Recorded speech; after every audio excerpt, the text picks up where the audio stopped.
Welcome to the Story 516 podcast, where we sit down with Christians from across denominations and talk about how God is at work in the world today and inspire you to see God at work in your own life in new ways. Welcome back to the Story 516 podcast. I'm your host, Zach, and today I am joined by another writer friend of mine, Sequoyah Branham. Sequoyah, welcome to the show. Thank you so much for having me. Yeah.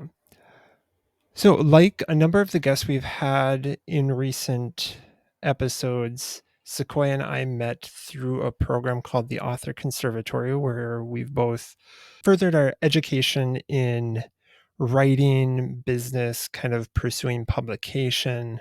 And then we met in person for the first conservatory graduation class, which Sequoia was a part of. And I think that's the first time we really interacted more than just maybe like a quick comment online. And since then, kind of, we've moved into like the alumni group in the conservatory, and I think have gotten to know each other a little bit, a little more. So, Sequoia, I would love it if you would just give our audience a brief bio about yourself, all the wonderful things that I failed to mention, because I do these bios really quick so I can let my guests tell everything awesome about themselves. Yes. Well, yeah, we met the Author Conservatory first graduation, like you said, um, I think put more of a face and more of a person with your name. So that was super awesome. But yeah, I'm a Texas ranch girl. I love to showcase the beauty and the heartbreak of ranching, whether that's just when I'm talking with people, definitely through my writing. I write fiction on my social media, on my website, all the places. My experiences working on ranches with my dad and uncles and boyfriend and all the people have given me a wide variety of experiences to draw on when creating characters and figuring out what they face on the ranch and what internal lie and fear that is going to force them to face. So yeah, all of my inspiration flows from ranching, and then also the wonderful lessons that are often painful that God uses life to force us to learn.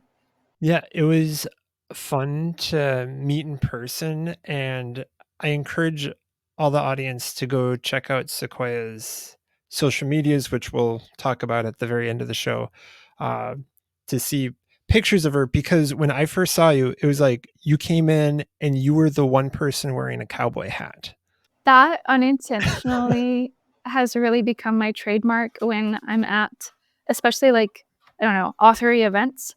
I actually went to one in October and I was kind of between hats. Like both of my hats that I had are banged up and don't look nice. And so for one of the evening events, I just went without a hat. And I had like 5 people walk up to me and be like, "Oh my gosh, I didn't recognize you because you didn't have the big hat on." And so it's a staple. I love it. Well, now I'm starting to like brainstorm if I need to come up with some like shirt or shoes or hat or something that I should start wearing. But yeah, I thought that was so cool. And I mean, it really connects with kind of what you're talking about with who you are about being on the ranch. Um, so, what was that like growing up on a ranch?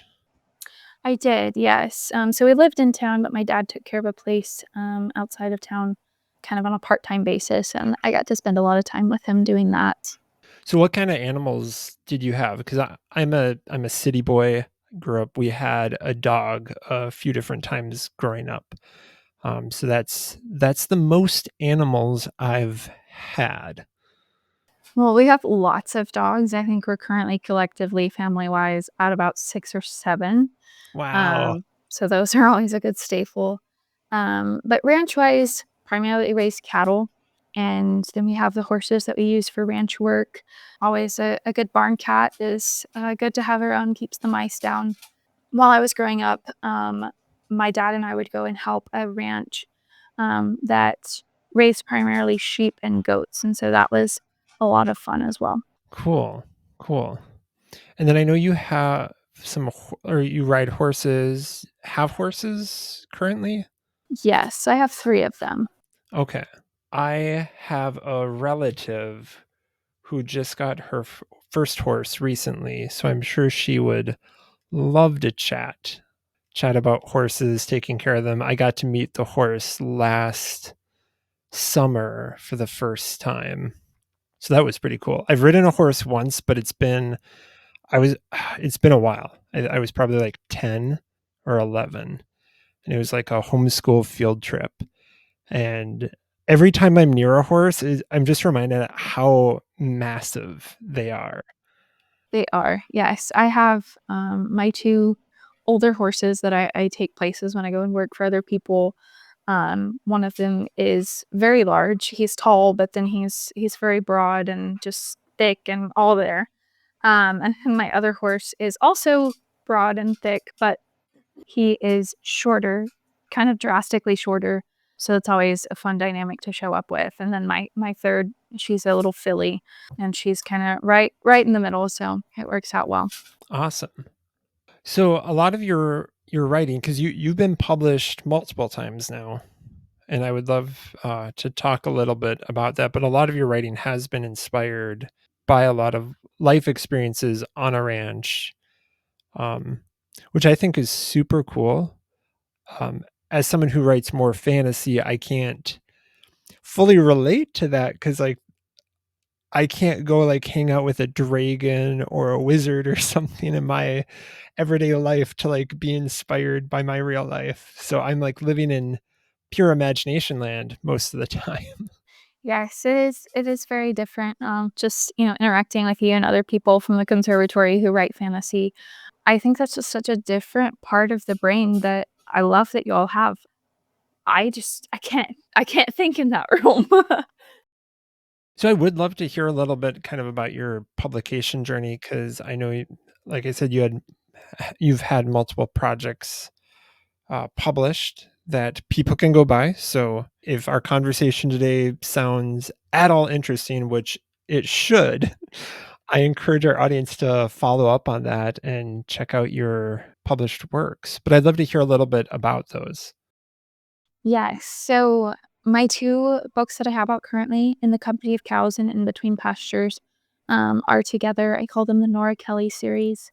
So In the Company of Cows follows Nora Kelly as she is facing a drought, and that means for her the loss of her job if she doesn't find a new piece of land to lease. And this job has become her whole world, and so she lays everything on the line to find a new piece of land to lease. And through that, she comes to realize that there's more to life than just cows. She has to decide what staying in the company of cows, specifically the ones that she currently is taking care of, is worth, and if some relationships are worth sacrificing. And then in between pastures, Nora is walking alongside her uncle Ian as he faces cancer, and she's juggling her job and his cattle and trying to be supportive and there. And when she finally faces the fact that she can't keep up with all of it alone, she's also forced to really address if all of the things that she's been doing are actually the most important ones, and if she has the time with Uncle Ian to kind of correctly position her priorities. Awesome. Thanks for sharing. When coming up with your story ideas, I'm just curious, like where do you see your faith intersecting with your creative work? Yes. So my stories definitely are Christian. It's not necessarily the main focus, but Nora does grapple with the Lord of, as we often do. Why am I here? Why is this not working? I know you're capable and I'm not seeing where you are working or how you are working.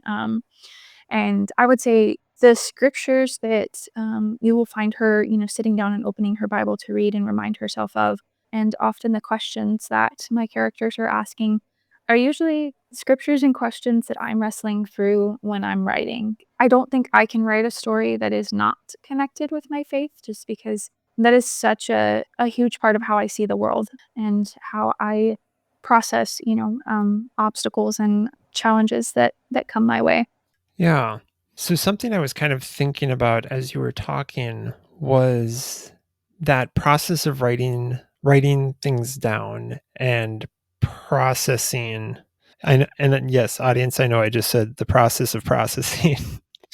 um, Being able to process kind of what God's teaching you, what you're learning in life through writing. And a lot of times people do that through journaling. And I'm realizing like us writers maybe do a lot of that through our own like telling stories. I definitely do. I journal prayers a lot just in my daily spiritual disciplines, but so I definitely process, on a certain level that way. But I think often with the stories that I write, it's something that I either think that I have fully dealt with and have come to a settled place on, and maybe as I'm writing it, I realize, I am not quite to the point of dealing with that as I thought I was, or it is something that I actually have, come to a real place of peace and rest on, and to just be able to look at it almost from a different angle with that character, and to oftentimes I see maybe how far I have come. I thought I had processed it less than I have, or like I said, the reverse of I thought I had processed it, and then as I get to writing, I'm like, not as much as I thought I had. When you're working through a story and kind of processing emotions or thoughts or life lessons, do you ever find yourself seeing kind of like you were saying from a different perspective, but almost seeing from God's perspective rather than like your own? That is such a good question. I think to a degree, usually it's those times when I can look at a situation that is very similar to one that I had been in, but I'm putting my characters in. And it's kind of that bird's eye view. I don't know that I would say, and maybe it's just not me, it's just me not recognizing it, but I don't know that I would say that I'm seeing it from necessarily God's point of view, but definitely from a bird's eye view, from someone who less of being in the trench and more looking down on the trench and being able to see what's coming for that character, how much they have already come through. And that is so often such a comforting picture to look on of like you've grown so much more than you think you have, and how that correlates to my own life. Yeah, I love what you're saying about kind of seeing it from a bird's eye view and kind of being able to get a semblance of hindsight in there because it's so important to be able to look back in all areas of our life, but we can like focus on the spiritual area of our life and see where we were and where and how far we've come. I mean, there's dozens of accounts in the Bible that we could talk about, but like one of the big ones that I think about is like God telling the Israelites to create monuments or have festivals. Those were kind of little signposts where they could pause and look back and get kind of that larger perspective. Absolutely. So, kind of playing with this idea of journaling, but almost in a creative way. I know, I know for myself, for much of my life, I've been that stubborn person that says, yeah, I'm not going to listen to the uh, typical advice of like journaling's good for you. We're in January when we're recording this, so I still have like Christmas on my mind. So I would bah humbug, Ebenezer Scrooge, a lot of advice in my own life.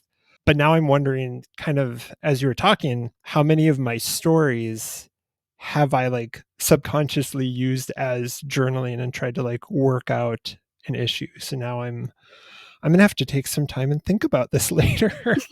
Yes, it's so interesting. I was talking to about this with another writer friend of as you're coming up with story ideas, it seems like I often run into, I start thinking about the character arc and what this character is going to learn and what they're going to face. And sometimes I get into a project a little ways and I'm like, maybe we should set this one aside for later because I don't think we're fully prepared to go forth with this story. I think I need to do some more processing and healing myself. And I didn't even know that before I sat down with that story idea. That's a great point, and I'm curious, on that point, do you find that when writing about topic or issue or something that like a person might have to process, do you feel like you need to be kind of on the other side of it to write about it versus like you're in the thick of things, you're going through the issue, whether it's the whole host of issues people can have, death of a loved one, anxiety, a struggle with a vice or what have you. I'm curious to what degree you feel like you've had to have lived that experience before writing it. Yeah, this feels like a very delicate question, because I think there's 2 different kinds of writing in my head. As of the last couple of years, all of the writing that I have done as far as stories go have been for publication. That's been my intent. I've known that from the get-go. And so in that school, I want to make sure that I have am at a very settled place. In the company of cows, Nora struggles a lot with social anxiety, and that's something that I have faced and still do face. Whenever I wrote the story, and definitely by the time I did end up publishing it, because that process was a little bit longer for that first book, I had grown so exponentially. I don't know that I can, put a number on that or a gauge on that. I think one of the ways that I kind of measured that subconsciously at that point was, I'm not the scared little girl who's still hiding in my closet. The fact that I am taking the steps to publish this book tells me that I've grown enough that I can speak on this matter to a certain degree. I think honestly, as much for me as when somebody comes to me and follows up and is like, oh my gosh, I relate to Nora so much. I feel like I have something to say in terms of keep pushing through that anxiety. It does get better. I can speak on that from experience. And so just giving myself some confidence in that of when somebody comes up and talks to me about it, it's not a topic that I want to tiptoe around or something that I don't feel like I have a reply to more often than not. In Between Pastures, very similarly, Ian facing his cancer journey. My uncle, who Uncle Ian is based heavily off of, also faced cancer. I had much of Nora's role of I was at the ranch keeping things held down there while he was getting treatment. And so again with that, it's been a couple of years since he's passed away. And so as I began writing it and as I published it, I was aware that I can have these conversations like this one right now. Like I can talk about that journey. I can talk about him and I don't melt into a puddle of tears. I can speak pretty freely. I can speak composed. And so I guess that's kind of my measurement when it comes to for publication. Now, if you find that writing creatively about a topic that you're processing is something that helps you process and you go into a project knowing of like, this is a processing project, like, absolutely go for it. If that is helpful for you, I don't feel like there's any kind of, standard that you need to reach before you go forth in that. I would just say have a lot of wisdom and have, some outside input on how well can you handle that topic before you go and share it with the rest of the world. Yeah, thanks for sharing. I had a similar creative writing project where I started it and the character dealt with some mental health challenges, like a depression. I realized pretty early on, once I started drafting, that I was like, I am not in the right headspace to do this Mhm. because I was too close to. I think I was still on the journey through a valley, I guess, to use creative language. So I had to set that project aside and come back to, and I'm planning to go back to it in the future. But I do love this idea that journaling can be more than just sitting down and writing out this is what happened today and how I feel about it. Because I think that's what had turned me off to journaling a lot. I was like, my life is boring. There's nothing interesting that happens. I don't want to write about this. I'd rather go like read my big fantasy novel to like be in a different world for a little bit. But I think like the idea that journaling can be very creative, and I think we even have examples in the Bible, like the Psalms, like David was writing songs and poetry, and those are considered creative writing. So I would encourage anyone who maybe doesn't journal or doesn't like journaling, give some other like type of journaling a try, whether that's writing a story just between you and God, or writing poetry or a song. It doesn't have to be something big, grand that you're hoping to make millions of dollars off someday. Oh, that we could all be that lucky. But it could just be something to process what you're going through. And that's totally valid and okay. Absolutely. As you were saying that, Psalm 23 came to mind just because it's, as many of the Psalms are, but that one paints such a vivid picture of, he leads me beside streams of water and other descriptions like that that David uses. I don't know, just I guess as an example of some of the Psalms that maybe err on the side of more creative than some of the other ones feel, where he's crying out and, why have you turned your back on me? How long will you leave me here? Those are not quite, those are also, if that's not what you need to express, also, Yep.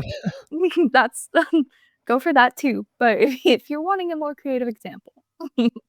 Well, Sequoyah, thank you so much for joining us today. Like all these conversations, a lot of times, sometimes I have like a very clear idea where it's going right away.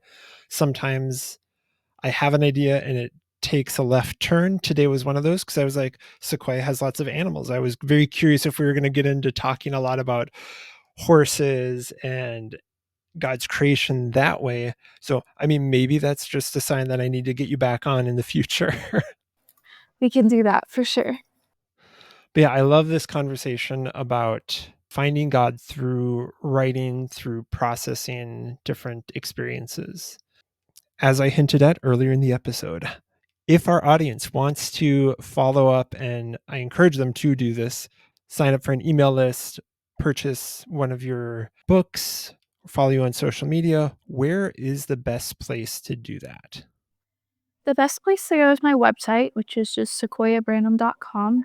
You can purchase signed copies from there, sign up for my email list there. I also have links to my social medias there as well. I also have at a special link, sequoiahbranham.com/podcast prayer guide. I have a special gift for podcast listeners. It's a 7-day prayer guide for sharing one another's burdens that was inspired by In Between Pastures, as Nora is figuring out what practically sharing one another's burdens look like. Awesome. Thank you. And we will include those links in the episode description. Thank you for joining us. You can support the show by going to our Patreon page at patreon.com/story516. You can also find us on Facebook, Instagram, YouTube, Spotify, and Apple Podcasts. We look forward to seeing you next time.